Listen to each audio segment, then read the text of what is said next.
Yang aku tolong dulu mereka ditolak oleh gereja dan Sebentar, ditolak oleh gereja itu maksudnya gimana? Maksudnya apa? jadi waktu itu aku ditelepon jam 11 malam. Jadi ada keluarga yang jenazahnya masih ada di rumah sakit, dari pagi belum keluar karena mereka sudah menghubungi gereja mereka dan mereka tidak mau mengurus. Ditolak. Ini jemaat dari gereja Gereja itu. gitu.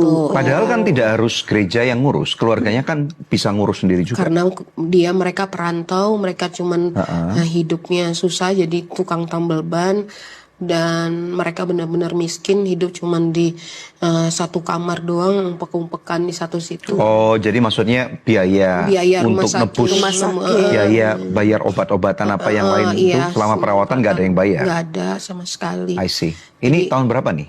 Tahun ini. Bukannya ada BPJS? BPJS? Bukan, dia kan mereka orang rantauan gitu. Mereka nggak ngerti deh kalau BPJS. Tapi Mungkin memang mereka nggak ngurus BPJS-nya kali ya. mereka nggak dirawat, jadi jenazahnya dibawa, jadi udah mau masuk IGD, masuk IGD. Meninggalnya di IGD. Jadi mereka bawa ke rumah sakit swasta, bukan ada BPJS-nya. Terus jadi gereja ini dihubungi, kasih tahu kalau jemaatnya meninggal.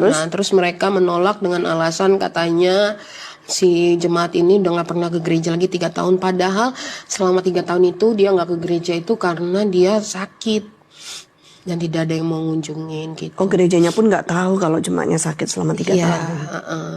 Wow. Jadi aku datang ke sana mengambil si jenazah, aku bawa ke rumah duka, bayar peti, memandikan jenazah. Ternyata karena selama 10 jam itu jenazah nggak diapa-apain, udah hancur, udah banyak kayak apa sih namanya, kayak binatang-binatang kecil itu, bakteri pengurai ya namanya ya. Bakteri pengurai udah pada keluar. Terus karena ada koreng juga, luka di kepala sama di tangan, jadi kita pulang dalam keadaan udah dibungkusin semua gitu loh.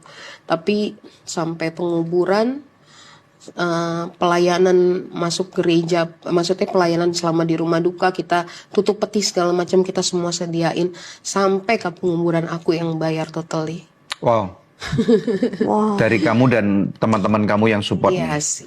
Habis berapa waktu itu? Ya lumayan lah. Kira-kira boleh tahu nggak? 10 juta? Sekitar segitu.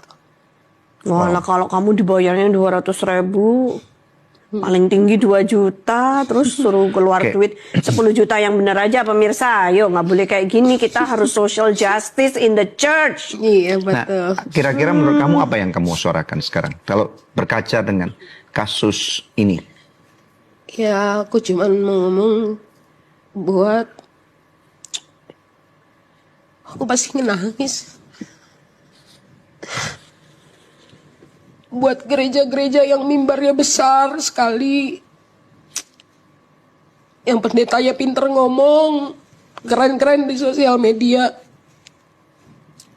Ya lihatlah jemaat-jemaat kalian yang miskin. Mereka mungkin malu datang ke gereja nggak bawa apa-apa.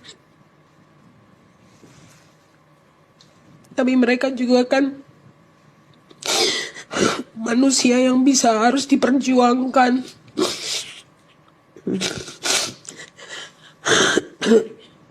Aku suka bicara sama Tuhan. Tuhan, gereja itu bukannya adalah rumah sakit buat orang-orang berdosa. Gereja itu bukannya tempat orang mencari Engkau, Tuhan, memuji nama-Mu.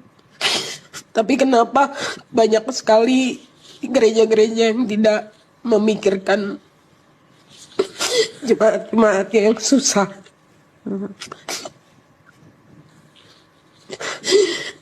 Aku pengen banget bilang supaya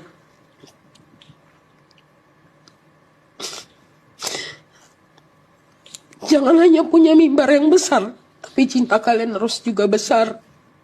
Amin. Buat jemaat-jemaat yang membutuhkan, terutama jemaat-jemaat yang berpulang sakit, harus ditengok, dilihat, turun.